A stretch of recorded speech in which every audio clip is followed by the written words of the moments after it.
कैसे कर पावे। ये हर बार आपको वचन ये चौपाई के सुनवाए जाते हैं कि आप हमारी बात मत मानो और ना हम अपनी बात आपको मनाए।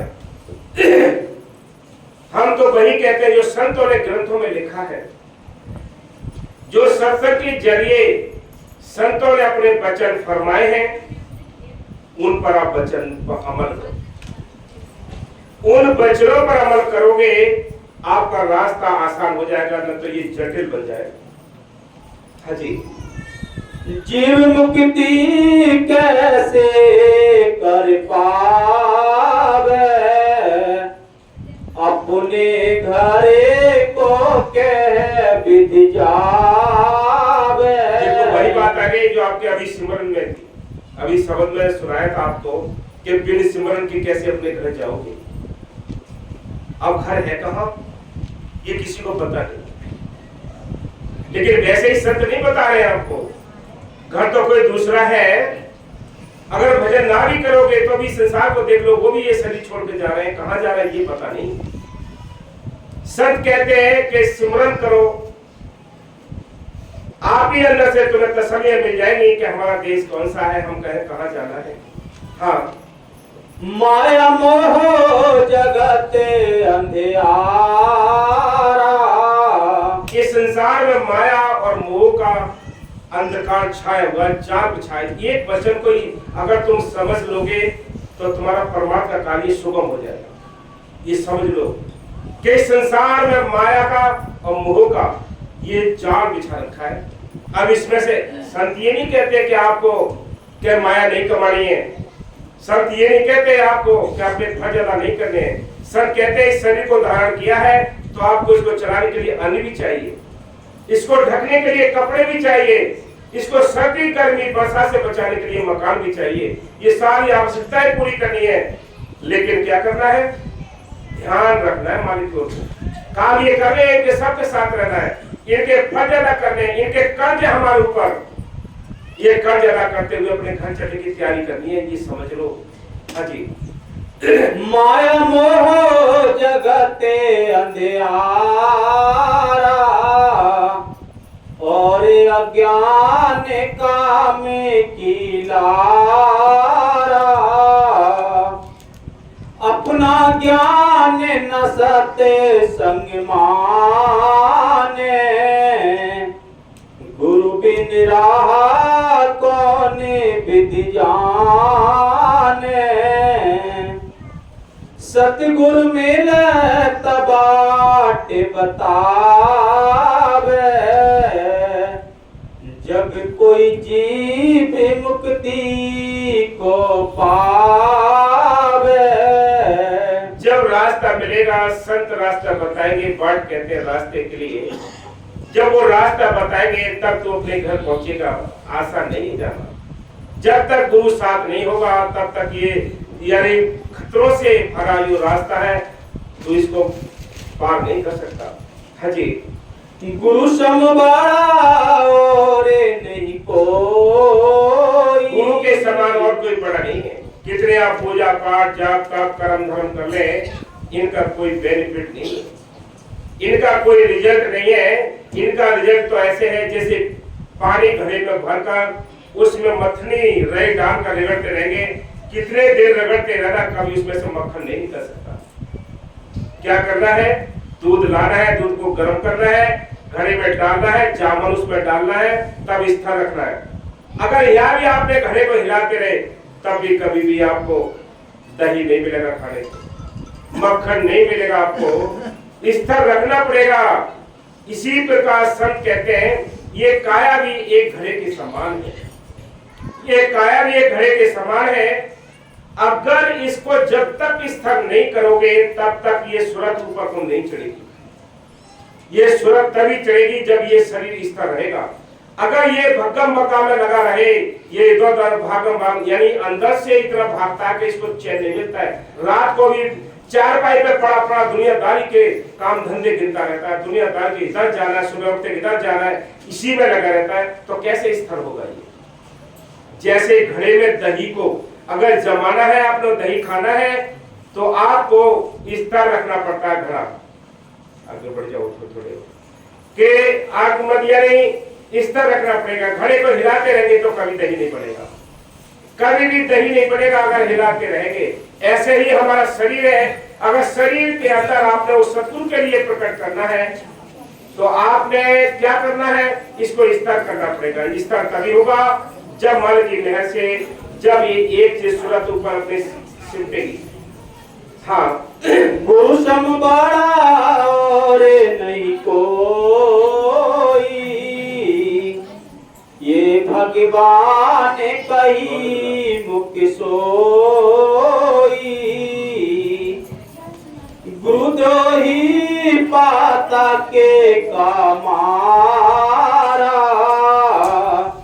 कभी न उतरे भो के पारा। अगर ठीक गुरु मिल जाए और ठीक कमाई करो, अपने घर पहुंच जाओगे। अगर गुरु सही नहीं मिला तो भव सागर में ही डुबा देगा आपको। तो संतों के वचन पर अमल करना ये बड़ी बहादुरी का काम है। लेकिन मन जो है दुश्मन, ये अमल करने नहीं देता। ये कह देता है अरे सब ऐसे ही है, सब छोड़ गए। वो दूसरों की बातों को लेकर ये खुद डूबता है। हमने कभी किसी की प्रीत की ओर को नहीं देख रहा है, किसी की अपनी उसकी कमजोरी को नहीं देख रहा है। हमें अपनी लगन और अपनी तड़प को देखना है कि हमारे अंदर कितना प्रेम है, हमारे अंदर कितनी प्रीत है, हमारे अंदर कितनी लगन है। तब आप आगे बढ़ पाएंगे। नहीं, ये खतरे का मैदान है, यहाँ आप फंस जाओगे, दूसरों को देख के चलोगे डूब जाओगे। हाँ जी, गुरु बिन तारा में नासे को करी, भरम माही भोजल में परी।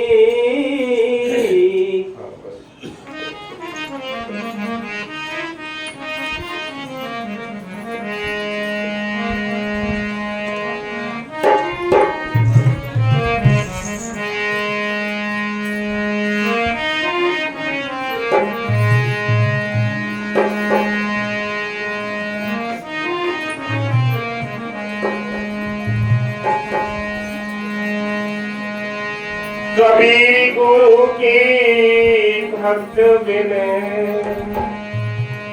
और राजा गाधा होए, माटी राधी कुमारी की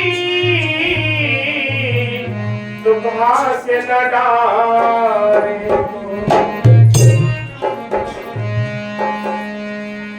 अरे काले अदालत कैसे भाई रे कबे छूटेगा, छूटेगा। काले अदालत कैसे भाई रे कबे छूटेगा, छूटेगा।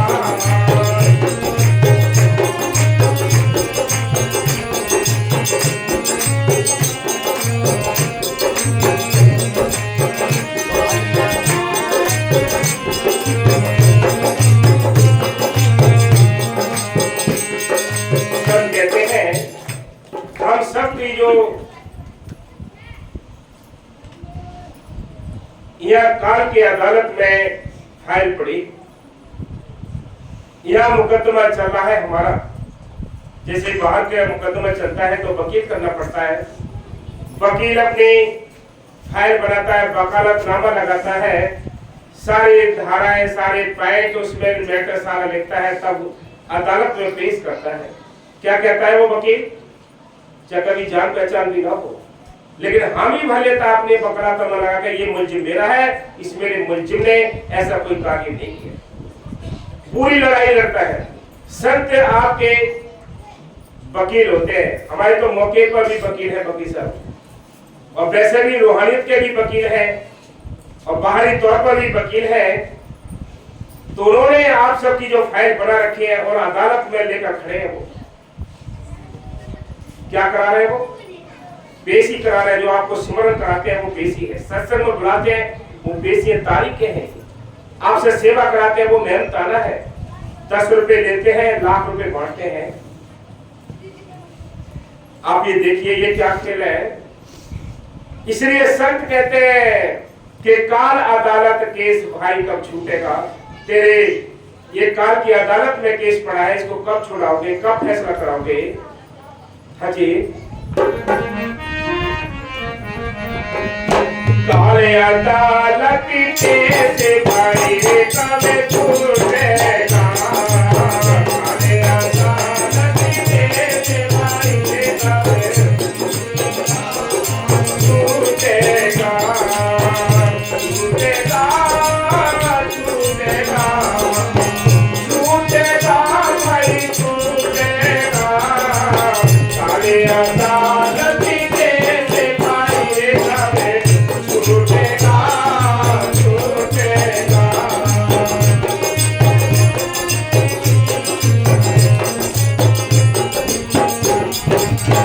तू तेरी है सदियों पुराना, तू तेरी है सदियों पुराना, जगह जगह जेलों में जाना, जगह जगह जेलों में जाना, आजीवन कारावास काले सोए छूटेगा, आजीवन कारावास काले सोए छूटेगा, छूटेगा।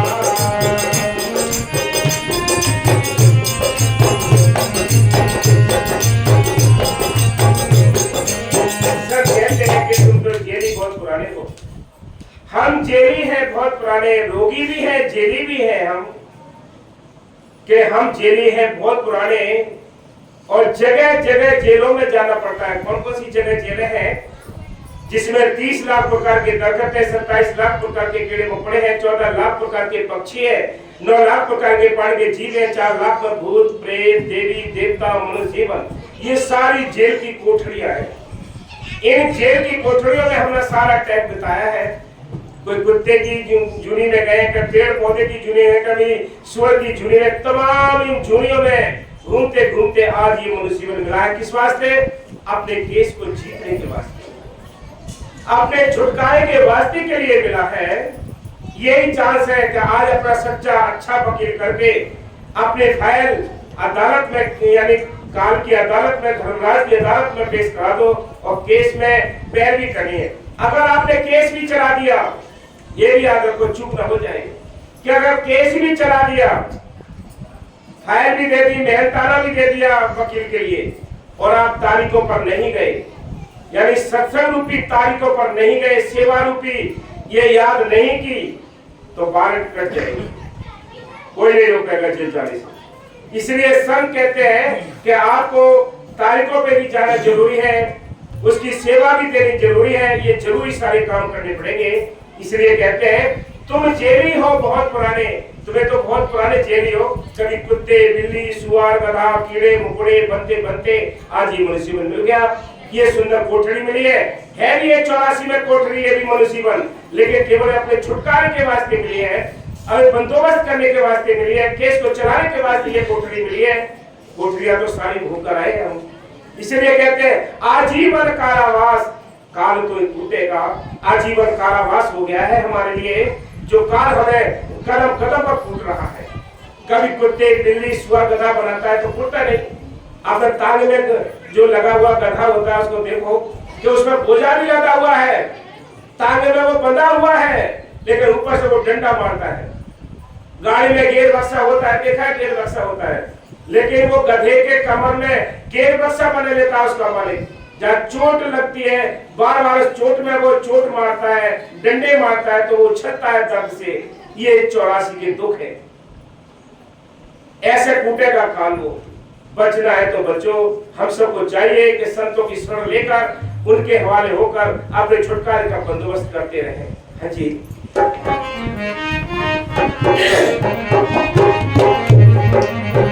काले अदालत के सिपाही रे कबे छूटेगा, छूटेगा। काले अदालत के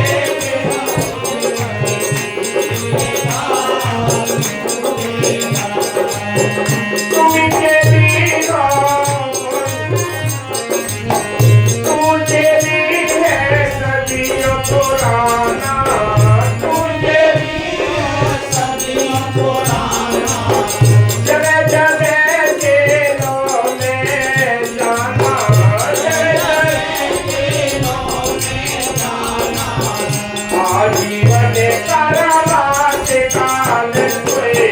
टूटेगा टूटेगा आजीवन कारावास काल कोई टूटेगा टूटेगा सारे अदालत के सिपाही खावे टूटेगा टूटेगा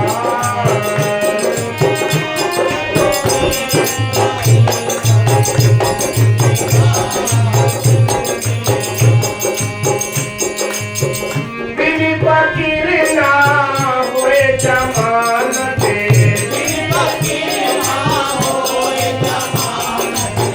मिले फकीर कोई सही सलामत मिले फकीर कोई सही सलामत करे क्या तो नया पीर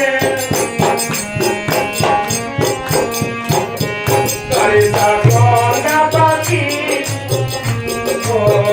करेगा तो नया पीर प्यान तेरे पूछेगा पूछेगा सारे अदालत के सिपाही खावे छूटेगा छूटेगा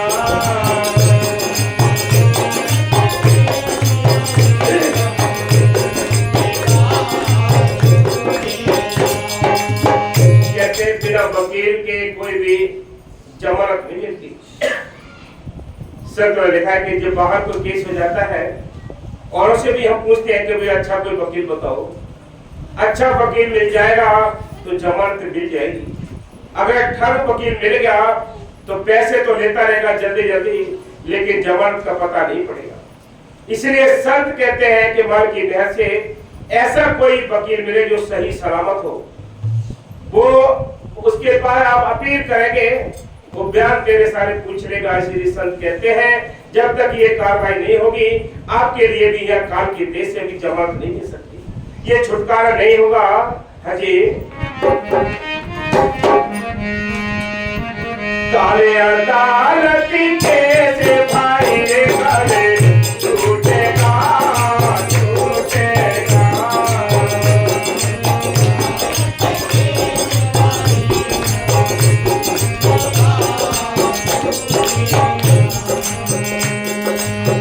बीवी फकीर कोई मिले न जमानत बीवी फकीर कोई मिले न जमानत मिले फकीर कोई सही सलामत मिले फकीर कोई सही सलामत करे जगो नया पीर ध्यान तेरे पूछेगा पूछेगा करे जगो नया पीर ध्यान तेरे पूछेगा पूछेगा काले अदालत के सिपाही खावे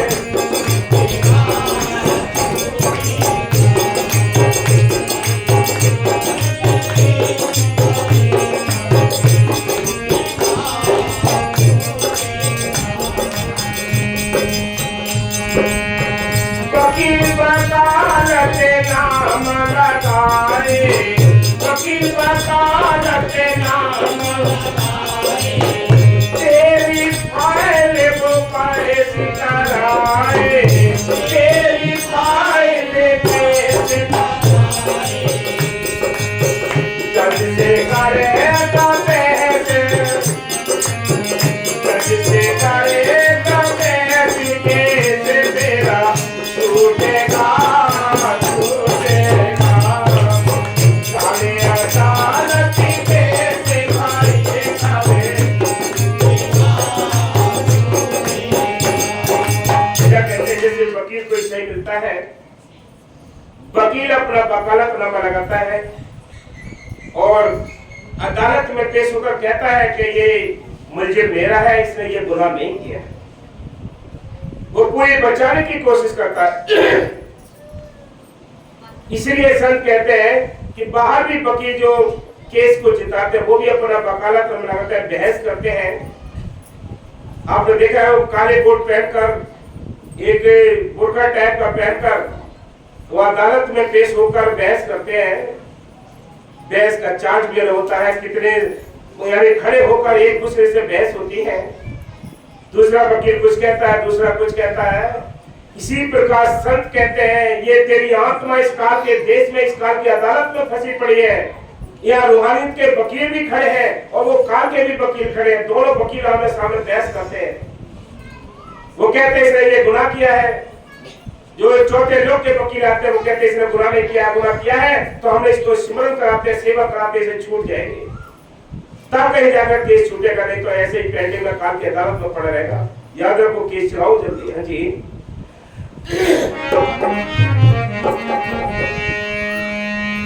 काले अदालत केस भाई रे कबे छूटेगा, छूटेगा, काले अदालत केस भाई रे कबे छूटेगा,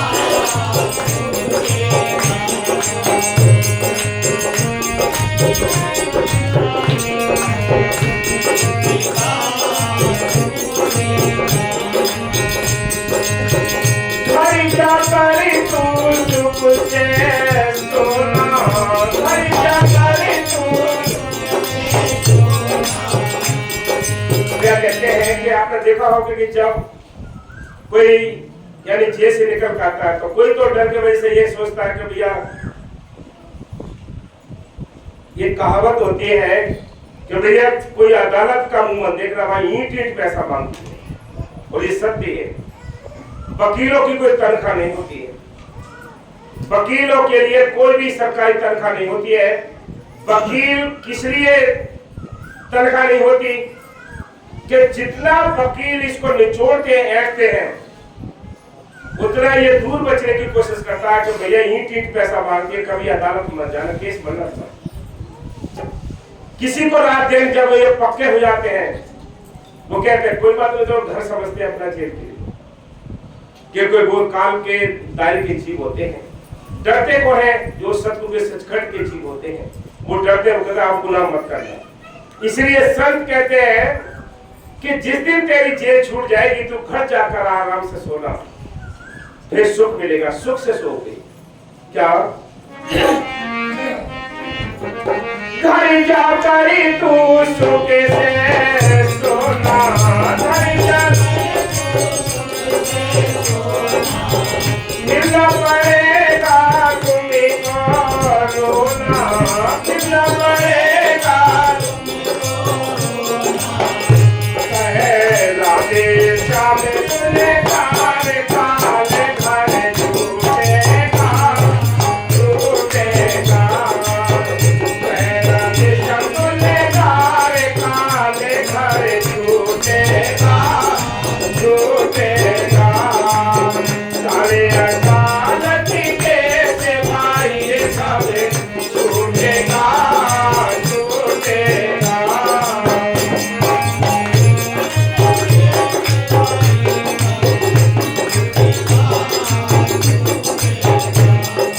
घर जाकर तुम सुख से सोना, फिर ना पड़ेगा तुमको रोना, फिर रोना नहीं पड़ेगा, ये 84 का जेल खाना खत्म हो जाएगा और इससे घर अपने वापस चले जाते हैं। तो इसको कहते हैं मुक्ति, कहते हैं इसको मोक्ष, कहते हैं इसको उद्धार कहते हैं।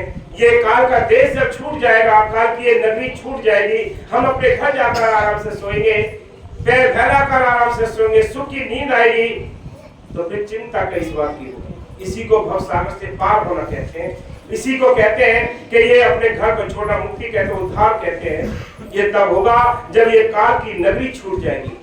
ये काल का घर जब तक छूटेगा नहीं, तब तक इसमें कभी कीड़े मकोड़े, पेड़ पौधे, पशु पक्षी बनते बनते रोज ये सिलसिला समाप्त नहीं होगा।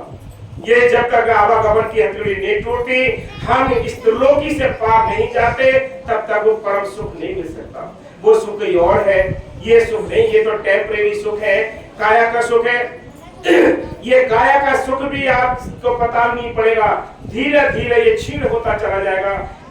जवानी आ जाएगी, बचपन छूट जाएगा, पता नहीं पड़ेगा कब बचपन निकल गया। कोई चाहता है तो ये सोचे कि अब तो छोटे बच्चे ही बने रहे और सबके हाथों में खेलते ही रहे। कोई रोक लोगे? कोई रोक लोगे? बताओ। वो कुदरती चीज ऐसी है जो क्रम बाय क्रम चल रही है। निरंतर वो घड़ी है, घड़ी के समान चल रही अवस्थाएं कि आपके बचपना यूं ही गुजरेगा, बातों में पता नहीं पड़ेगा, गोद गोद में कब बड़े हो जाएंगे, इतने बड़े हो जाएंगे, गोद भी छूट जाएगी, प्यार भी छूट जाएगा, सब छूटते चले जाएंगे, ये छूटते चले जाएंगे, पता नहीं पड़ता। जवानी आ जाएगी, कब काम धंधे में उलझ जाएगा, अहंकार में उलझ जाएगा, लड़ाई झगड़े में उलझ जाएगा। फिर इसकी ये दबंगई, जो जवानी की दबंगई, ये भी खत्म हो जाएगी, तो फिर लाचार हो जाएगा, धीरे पहाड़ से नीचे उतरना शुरू हो जाएगा बुढ़ापे में। तो इधर का दुख खाए दवाई, हाँ ये चीज पे झेल लेंगे, इसके लिए फिर क्या मिलेगा, कुछ नहीं मिल पाएगा। इसलिए संत कहते हैं, तुम सोचो, जब जवानी के होते हुए जिसने भजन नहीं किया तो बुढ़ापे में नहीं कर सकता। जब जवानी में और काम, यानी जैसे कोई पहलवानी करता है, जो जवानी में करता, बुढ़ापे में लड़ते देखे कोई? बुढ़ापे में कोई कुश्ती नहीं लड़ता है। जो होता है काम जवानी में होता है, जो होता है दबंगई में होता है। इसलिए भजन भी बाबा मैसा जी कहते हैं कि जो भजन भी होता है, ये भी ताकत चाहिए इसके लिए, इसको बैठने के लिए दम चाहिए, नहीं तो फिर कमर काम नहीं करेगी, ये घुटने काम नहीं करेंगे, ये पैर दुखेंगे, फिर कैसे भजन करोगे बुढ़ापे में? इसलिए करो, कल का भरोसा ना करो, आलस मत करो। इसलिए टाइम हमारे हाथ से गुजरता जा रहा है, हमें चाहिए कि मार्गी घर से हमें अपने घर चलने की कोशिश करनी चाहिए।